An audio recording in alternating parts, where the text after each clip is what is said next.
nanjye rero ko bwa usoni n'iki narahagurutse ndavuga ati shangiye kuguhaka inyuma koko kahashye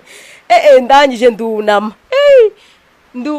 ngira gutya yarasunitse umugongo yenda kuwufata ndangije ndunama arangije umva arakibyinisha we ku buryo yageze ubwo afata akaguru kanjye urumva shyira hariya umuntu agashyirayo cumita ewe ndatse we ugatangira ukarira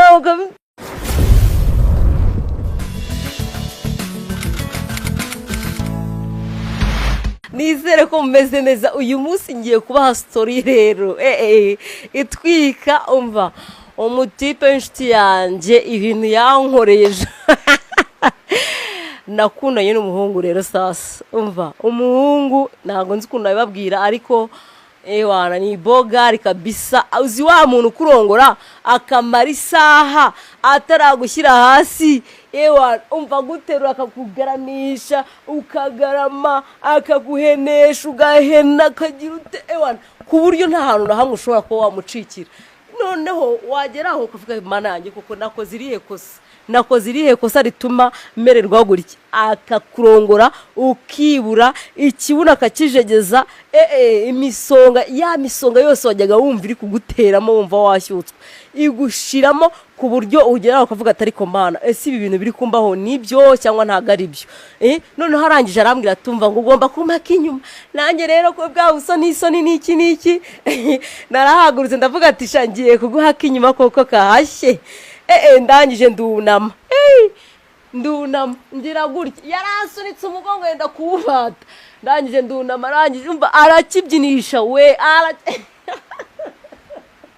yaravuze atari ko mana ese uyu muntu ni umuntu wamunumye cyangwa niki ntago rero ibintu ndi kubabwira ari ukugira ngo ahari mwumve museke ahubwo ni situation ziba zarabayeho mu buzima bw'umuntu kandi burya ibyambayeho nawe bishobora kukubaho ku buryo yageze ubwo afata akaguru kanjye urumva shyira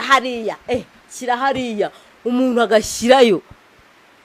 akagukora ukageraho kumva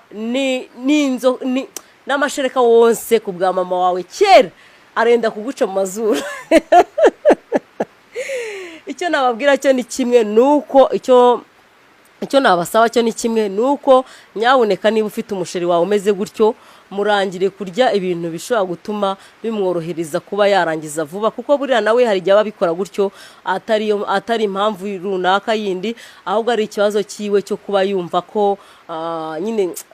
abafite amasohoro make mu mubiri wiwe yajya kurangiza bikanga agashyukwa niyo mpamvu ashyukwa ariko ugasanga kurangiza kwiwe ni gakeya ariyo mpamvu aguhenesha akakugarura akakugira ate akagucumita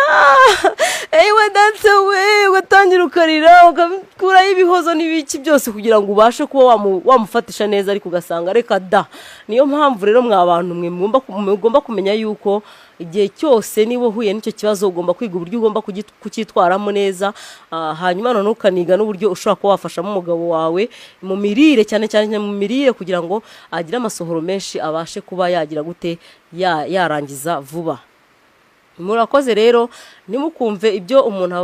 nimukite ku byo umuntu akora ahubwo mujye mwita ku byo umuntu avuga ikindi kandi buriya bifasha mwese muri rusange